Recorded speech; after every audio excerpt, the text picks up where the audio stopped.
بسم الله.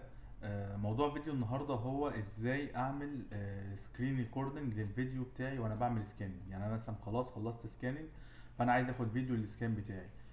طبعا الاوبشن ده مفيد جدا، بحيث ان انا ممكن استخدمها كماركتنج تول، ان انا اخد الفيديو بتاع السكاننج واعرضه للبيشنت بره مثلا، او احطه على الشاشه. تمام. او ممكن ان انا استخدمها كجايد ليا او سبورت، ان انا اشوف الاستراتيجي بتاعت السكاننج بتاعتي كانت مظبوطه ولا لا. او ممكن برضو ان انا اخد الفيديو ده ابعته للمعمل لو عايز ابين له حاجه معينه او اظهر له حاجه معينه، فانا ممكن اخد الفيديو وابعته للمعمل. تمام. طيب الموضوع ده بنعمله ازاي؟ عندي حاجه على تولز على الشمال اسمها سكان ريبلاي. اول ما بضغط على سكان ريبلاي دي هيبتدي يديني الخطوات او الاسترج بتاعت السكاننج، البري اوب، الابر واللور والابر واللور والاوكلوجن بتاعي. طيب انا عايز اعمل السكان ريبلاي للجزء بتاع البري اوب للابر، فانا عملت ران كده. هيبتدي يعمل ايه؟ هيبتدي يعمل يوريني الفيديو بتاع السكاننج. طيب في تولز عندي على الشمال تحت هنا. ايه التولز دي؟ ممكن الجزء اللي هو الضوء اللي طالع من التاب ممكن الغيه عن طريق التولز دي اللي هي السكان اريا دي. فانا لما لغيتها خلاص بدا ان هي ما تظهرش معايا. عندي لو التاب دي مش عايزه تظهر معايا في الفيديو ممكن الغيها من هنا او اظهرها من هنا. طيب انا دلوقتي عايز اسرع الفيديو، سرعته من هنا. ممكن اسرع الفيديو بتاع السكان او ان انا ايه، اقلل السرعه بتاعته.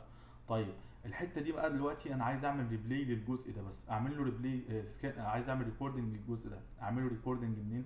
هلاقي حاجه عندي اسمها فوق ستارت فيديو ريكوردنج. تمام.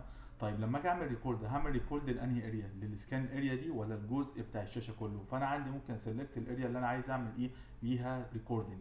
البروجرام ويندو، تمام، ده لو كله، والداتا ديسبلاي اريا اللي هي حتى الجزء اللي جوه ده بس. طيب اول ما بعمل فيديو ريكوردنج هيبتدي يعمل ايه؟ ريكوردنج للجزء اللي هو ايه جوه ده. تمام، في السكاننج. طيب والعداد بتاعي بتاع الفيديو بيبتدي يعد 7 ثواني 8 ثواني، فانا خلاص المنطقه اللي انا عملت عليها ريكوردنج هي دي، وعايز ان انا اعمل ايه؟ خلاص كفايه كده وستوب. فانا بدات ان انا اعمل ستوب كده خلاص. هتلاقي اوتوماتيك ان الميديت لينك، الجزء بتاع الفيديو ده اتحفظ في الميديت لينك، وهبتدي ان انا اعمل له اكسبورت. طبعا لو انا عايز اخد برده سكرين شوت، ممكن اخد سكرين شوت من الايقونه دي من فوق كده، ضغطت فبدا ان هو ياخد لي سكرين شوت للحته اللي انا عملت لها سكرين شوت. طبعا ممكن برضو اعمل مانج للحاجات اللي انا خدتها كصور، فانا في عندي مانج هنا كده. ابتدي اشوف الصور اللي انا خدت ليها سكرين شوت، وابتدي ان انا اعمل ايه السنجل فيو ده زي كده، والمالتيبل فيو زي كده. تمام. عملت كلوز، ابتدي اعمل ايه كده خلاص. كده انا عملت ريكورد للفيديو واتحفظ. فاضل بقى ان انا اعرف ازاي اخد الفيديو ده. طب انا خلصت كده ووقفت الفيديو والدنيا تمام تمام. فالمفروض ان انا اول حاجه هعمل كومبليت. فلما بعمل كومبليت هتلاقي الكيسز كده البروسيسنج بتاعها اكتمل، وهتلاقي الداتا بتاعتي كلها اتحفظت هنا. فلما الداتا بتاعتي كلها هتتحفظ هنا كده، هبتدي ان انا اعمل لها ايه؟ اكسبورت. فلما اجي اعمل اكسبورت هيبتدي يديني على الاوبشنز بتاعه الاكسبورت. هخش على الفايل ليست، انا عايز اخد الفيديوهات دي بس.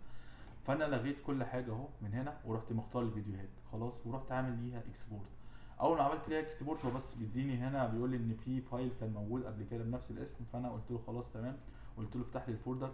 هلاقي فيه الاربع فيديوهات اللي انا عملت ليهم اكسبورت. مثلا عايز افتح فيديو منهم، فتحت الفيديو كده، فبدا يوريني فيديو انا كنت بعمل ايه بالظبط. ابتدي اخد الفيديو ده بقى واعمل بيه زي ما انا عايز. تمام. كده الموضوع كان يعني يا رب يكون الموضوع كان بسيط وسهل. وكنت معاكم المهندس احمد السيد من سلسله فيديوهات ميدت بالعربي. وبالتوفيق لكم، وشكرا